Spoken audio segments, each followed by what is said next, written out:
Good afternoon and welcome to Titan Talk. Hey guys, thanks for joining us today. Today I have myself, we have Captain Coop, and we have our wonderful, one of our new supervisors. Give him a warm introduction, Mr. Jordan Roberts. Mr. Roberts is lieutenant over our PRN/patrol division. So he gets to suffer with patrol guys overnight, and he gets to suffer with Captain Kavist. So for those of you who know Captain Kavist, you guys know the struggle he gets to deal with, and vice versa. Captain Kavist gets to struggle with him. So everybody give him a huge shout out and welcome to the Titan family on the supervisor side, even though he's already gotten a massive introduction to that on our side. So everybody give him a shout out every time. Every time. One of them goes off. It's hilarious. Yep. So, Billy got first comment this time. Brian, welcome. Anthony, thanks for joining us. Fabella, hey, buddy, welcome. Glad to see you guys here today. Thanks for joining us today.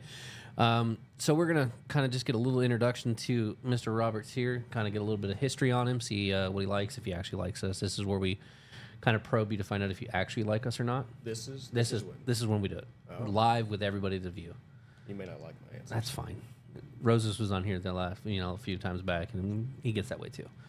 So you've been with us. Give us a little bit of background on yourself. How long have you been with Titan? I've been with Titan for almost 2 years. Speak into the microphone, my man. I have been with Titan for almost 2 years. 2 years? Yep. Fantastic. And you weren't always with the PRN division, correct? Nope. Or did you come straight from the straight from the streets to PRN? Really? Yep. So you were one of the OGs, one of the first. Yep. The program had been going on for maybe 2 months before I joined up. I had about an hour-long interview. Is that what drew you to Titan, was the PRN, or did you come in for something else? No, it was, I believe I saw the temp services job on Indeed. Okay. And obviously the paycheck. That always helps. Yeah, that's what drew me in. And then I had about an hour-long interview with Kimberly. It felt really bad because the guy behind me had been waiting the entire time. And she said, I think you'd be a really good fit for the PRN team. And she walked me upstairs, and I had a quick interview with Rosas, and he said, yep, you're hired. And you've been dealing with him berating you ever since? Every day. Yeah, he does it a lot. He does it to us too, so don't feel too bad. No, I've gotten used to it. I fit in with Rosas a little too well. Yeah, that's fair. Yeah. You're both like, I'd say he's like the elder cat, and you're like the younger version. You both like to knock stuff off the table every now and then. Yep. You know, he'll just walk in. Roses is real bad about that. Just walking into the office, and he's like, and he just walks out, and you're like, really? He'll just stare at you. Yeah. Just like acts like it's 100% normal. And it's like, that's not what a normal human being does. And he just smiles and walks away. Yep. You kind of do that too. Oh, I do? Yeah. Oh. At least, when you're siding with Roses instead of siding with the team. Well, I mean, I have direct orders. I weasel my way out of them. Roses had locked practically everyone out of his office. Not practically. Everyone, including himself at one point. Yes, including himself. And my orders were not to open the door for anyone, so I just unlocked it. I didn't open it. I didn't open it. I unlocked it. He didn't like that. So okay, so you started with the PRN division. So you've done all the fun events. Then you were there for the ring ceremony. You were there for the NFL draft, and unfortunately, that was an experience. Yes, it was. But you've done all the events that they've had. There's probably not an event that you haven't done for them. Yeah, football games, all of that stuff. You've probably done them all, unless they were armed. I was unarmed for the vast majority of the time. Okay. Yeah. I didn't go. We had a couple of events up in St. Louis that I didn't go to because I've got a family, and St. Louis is quite a drive. That's fair. It's 4 hours, 5 hours, something like that. 4 hours, an entire shift, and then hotel overnight, and then drive back. And then the drive back. Oof. I've done it before. It's not fun. We had one long time ago. It was in the middle of nowhere. It was like a 6-hour drive. It was a two-day post. Yeah. Drove out there, couldn't turn it down. It was great. Drove out there, got there, took an hour video, like introduction video. Yeah. Worked it for 2 days, and then drove back that second day, like that night instead of staying in the hotel. I really wish at the time I was like, I'll just drive through, it'll be fine. Really wish I'd have stayed in the hotel. Yeah. Would have made things a whole lot easier. I bet it would have. I bet. Let's see. Robert doesn't. Yeah, he wasn't speaking into the microphone. I'll give him some more gain though. Mike says you're still too quiet. Oh, How's that, Mike? Is that better for you? is that better? That should sound a little better. If you wanted to hear my voice, you could have just said so. Just speaking to the mic. That's what I did earlier. I was like, Just Microphone. as close as possible. You know, it's funny.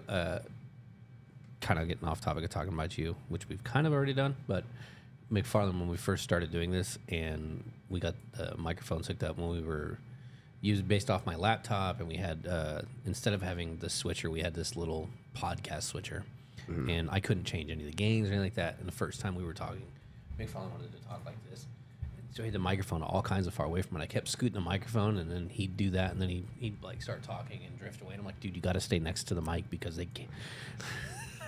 Yeah. And so for the longest time, I had to keep reminding him when we walk in. I go, dude, you got to stay with the mic. Like if you move, you got to move with the mic because it's how they hear you. Yep.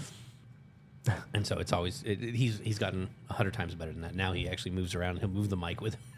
But for like the first 3 months we did this, it would be like he'd be sitting like this. It's like, dude, mic. There's a learning curve. Yeah, it took me a second too. That's a bit better. Thanks, Mike. I appreciate that. It's kind of better.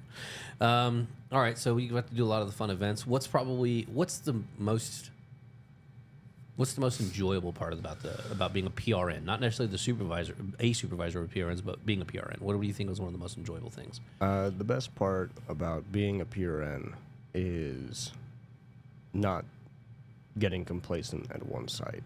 You get That diversity of moving around. Yeah, you get to move around. You get to see different people. You get to see different pay rates.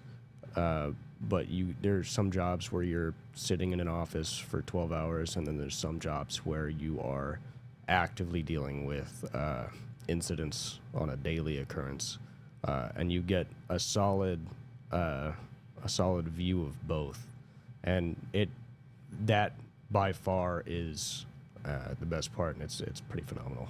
Yeah, phenomenal. That's There it phenomenal. is.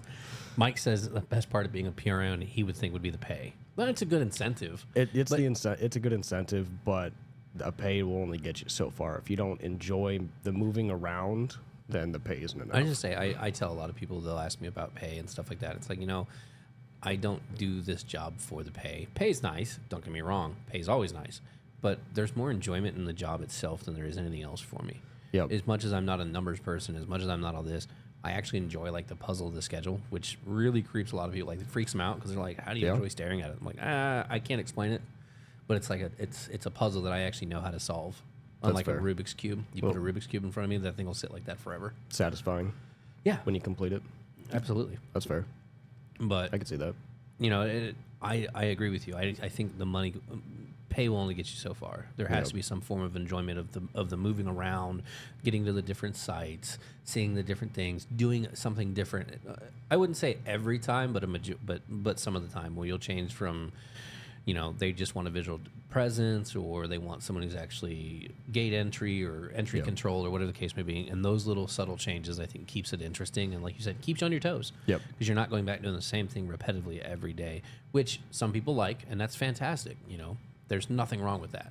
Mm-hmm. I personally didn't like it. You didn't like it. Nope. And so that's one reason why we came to supervisors, because no day is ever the same. No. Ever. No, it is not. Welcome. Thanks for joining us, Nero. So that's good. So that's one of the things that you liked about it. That's good. Yeah. The worst part about being a PRN. He beat me to it. Yeah. I knew where it was going. The worst part about being a PRN is you get a weekly schedule. And you have two forms of availability. And it's happened quite a few times where I'll be working one shift, and then I'll be working a day shift, and then I will have less than 48 hours to completely switch 180 into a night shift, and then just start. And it's not something that happens all the time, though. No. But it does happen. It does, but that's the kind of the realistic form, the realisticness of a PRN, per request needed. Yep. If something happens and a client reaches out and says, "Hey, I've got a massive problem that I need your best," we're going to call the best office and go, "Hey, look, I am so sorry I got to do this, but tomorrow you're no longer working a day shift. Tomorrow I need you in the afternoon, or I need you overnight because of this." Yep. My forms of availability were day shift and night shift. And over the summer, I was pretty religious about not working evening shifts. What? No, Mike has a good one. I'm going to pop up. Go ahead. Oh, I was pretty religious about not working evening shifts. But over the summer, Kvis called me and said, "Hey, I've got a site that's about to go under, and I need you to save it." Yeah. So I worked the entire summer evening shifts, and that's the kind of stuff that makes you a PRN. Yeah. Mike has a really good point here. He says being exposed to the variety of posts and procedures makes it way easier to transition into being a supervisor, into the supervisor role. And that's 100% correct. Because of that type of transition where you have the two forms of availability, or we have the innate ability to call you and go, hey, we've got a massive problem. I really need you as a PRN to go down and help us fix this. Having that ability and that flexibility, and being that you've transitioned from post to post to post to post to post, makes a valid candidate for supervisors, because you have probably some of the, I wouldn't say the most experience, but you have more experience than most when it comes to procedures, how they change, what changes, how to address the clients. Because that's something else about the PRNs, more so about the PRNs than it is about some of our regular officers. You guys see the clients more often than some of the regular officers do. Yep. Because the clients are always going to be there that first day that you're there to give you the information you need, pictures or post orders or whatever the case is. Say, hey, this is what we're looking for. This is where we want you. You guys as PRNs are more apt to be exposed to that than the regular officer is going to be. Absolutely. Pretty much, I'd say well over half of PRN posts, you are either calling or making direct contact with a client to figure out what they need from you. Yeah. And so that alone is another kind of feather in your cap, I guess you could say, as I would say so. To being a supervisor, because it's just that type of contact is, without that, it's really difficult to be a supervisor without having that ability to be able to converse with the client and get that information. And as a PRN, that's right there and then. Second nature. It's what you have to do. Yep. Especially being the supervisor over PRN, and then over patrol, because there is no in between. There's no managers. There's no nothing on patrol. It's the client. Yep. You have you and then the client. Yep. So you get a lot of that as well. Absolutely. And that's the same thing with our patrol officers, is why is another great place we draw supervisors from, not only the PRN side, but the patrol side, because there's no in between where you're dealing with store managers or anything like that. You're dealing with the client. It's the person who signs the contract, who signs the check, this is what I want done, A, B, C, and D. And so it's having that interaction, that kind of contact is just, there's nothing that can substitute for it. No, and you need to have, you need to have English. Yeah, you need to have English. You need to be able to use your words. You need to be very articulate when it comes as to... he struggles trying to figure the sentence out. Yeah, well, I'm also sick. You need to be very articulate when it comes to dealing with clients. Otherwise, if the client doesn't like you, you're not coming back to that post. Absolutely. But and that can be said for a lot of places, though. The articulation in this industry is something that you need to have. We did one a while back talking about ums, uhs, and stuff like that, and how they're placeholders and things like that. Mm-hmm. It's really cool to actually, if you sit there and focus and pay attention to somebody talking, how many times they actually say and I do it all the time. I mainly do it when I'm talking on the podcast more than I am anything else, because my brain doesn't think as fast as I want to talk sometimes. Yep. And so I have to stop myself, and that's what the ums, uhs, ands, that's what that is your brain going, hold up, wait a minute, need a second. Yep. Catching up. Turn on the filter. But I don't typically listen to myself talk very often, but I don't believe that I use ums, ands, or buts very often. You do. Oh, I do? Yeah. Oh, well, I rescind that. Not as often as one might think, but you still use them. Fair enough. You don't use them. I will say this: you don't use them as much as some of the people I do know that work here and talk to clients and stuff like that, or talk to officers. Yep. But you use them more than you think. I'm sure I do. I didn't think about it either. Like, for the longest time, I didn't think about how often I use them. Mm-hmm. When I started doing the podcast, I started paying a little bit more attention to how many times I say and because when you're standing or sitting talking on air and you go it looks really bad. Or you say and so I do everything I can when I'm on the podcast, two, talking to clients or officers. I do everything I can to keep from saying Sometimes it works, sometimes it doesn't. You'll notice there are podcasts where there's a lot of and uhs coming out of me because my brain just can't slow down. Yep. Or I'm looking at, I'm looking at the comments, or I'm trying to talk at the same time, and my brain's like, hold on, we're trying to do too many things. Focus. Right. So. Let's see here. See, I just did it again. Yep. That's why I hate doing it. I wasn't then gonna you say pay anything. attention. Oh, no, I do it to myself. Let's see. Considering how different each post can be, this is from Mr. Potter. How does a PRN ensure they are successful day one on the post? That's a good question, Brian. Thank you good for that. question. He's really good at those. To be successful as a PRN, starting from day one, you go to a lot of different posts where they have regular guards. So they'll see someone new and they'll pick on you a little bit. You have to be able to handle both yourself and your temper.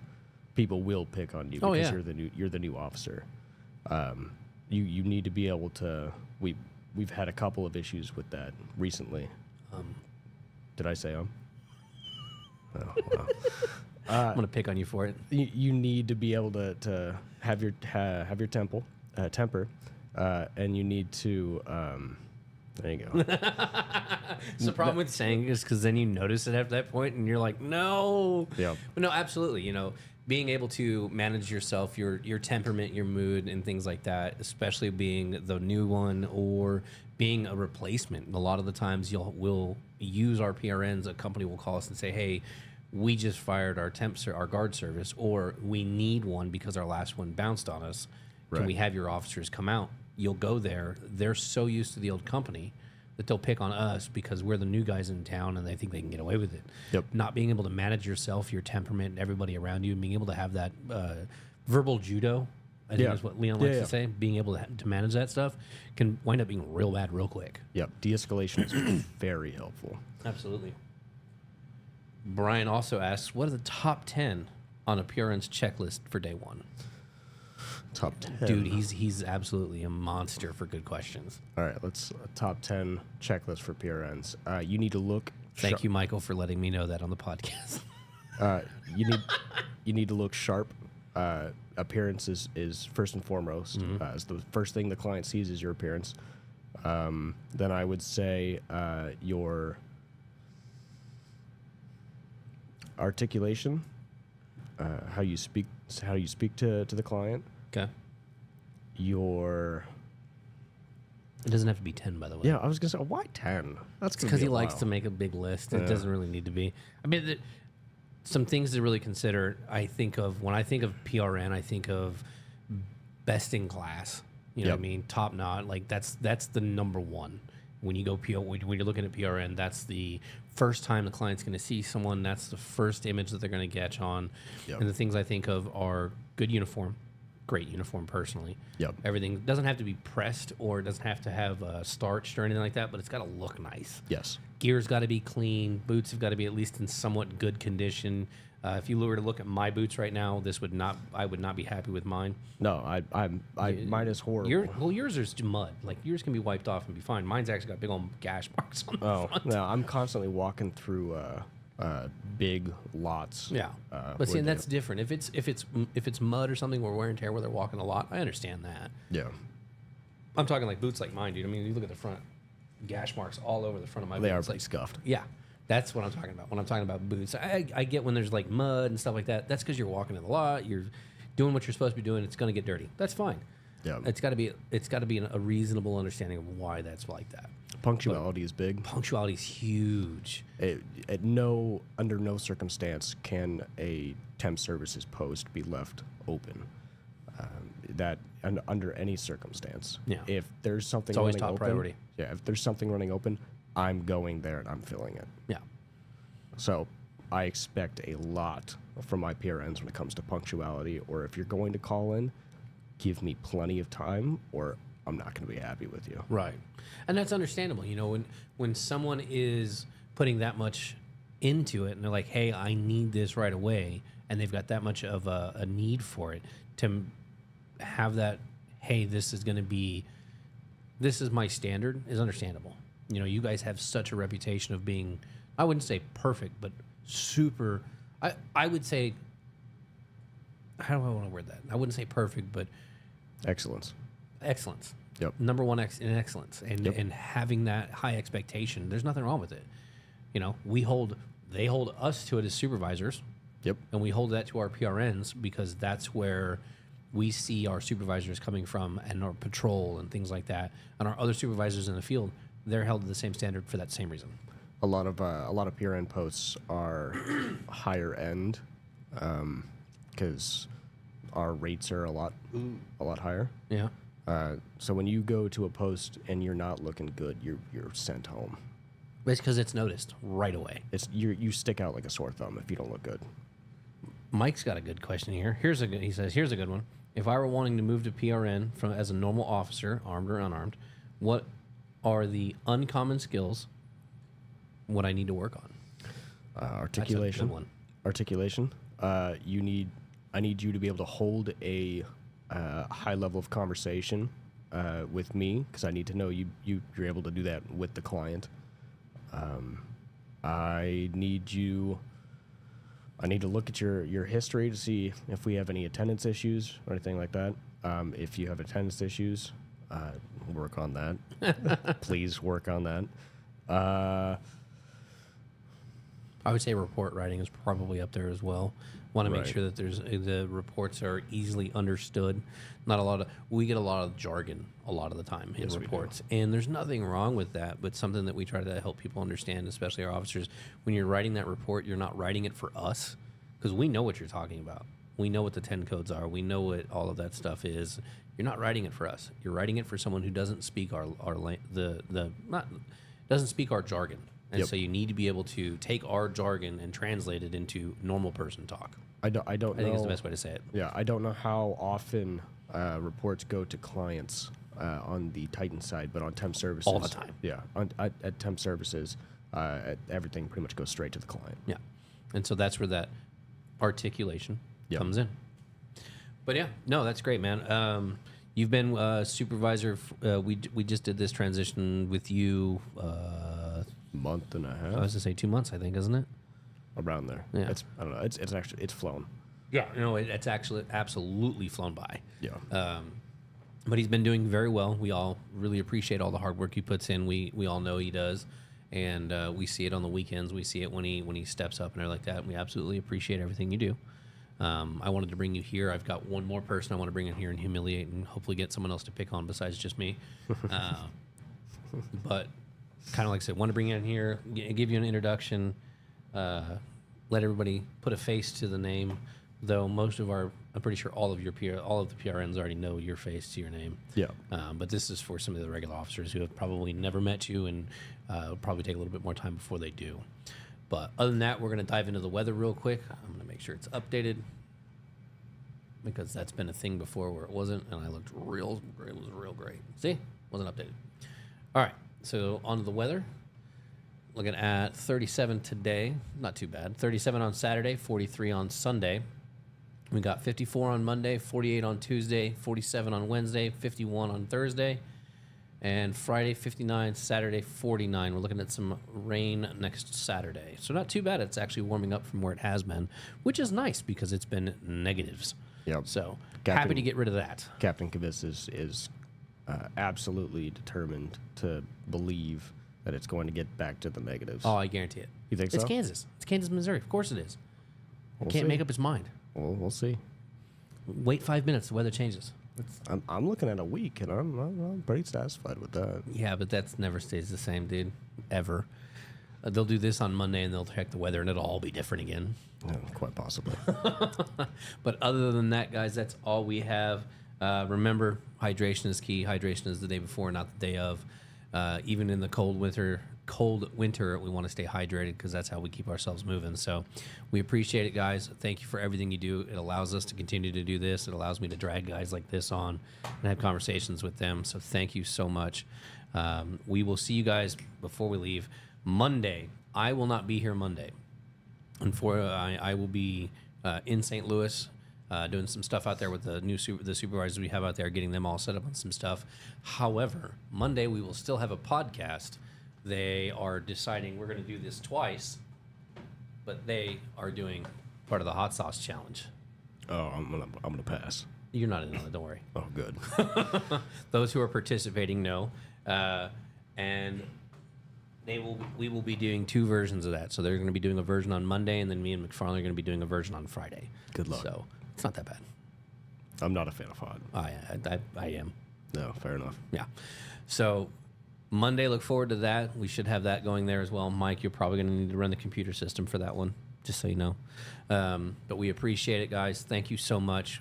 Enjoy your weekend. Stay safe, stay warm, and we will catch you guys on the next one. Have a good one.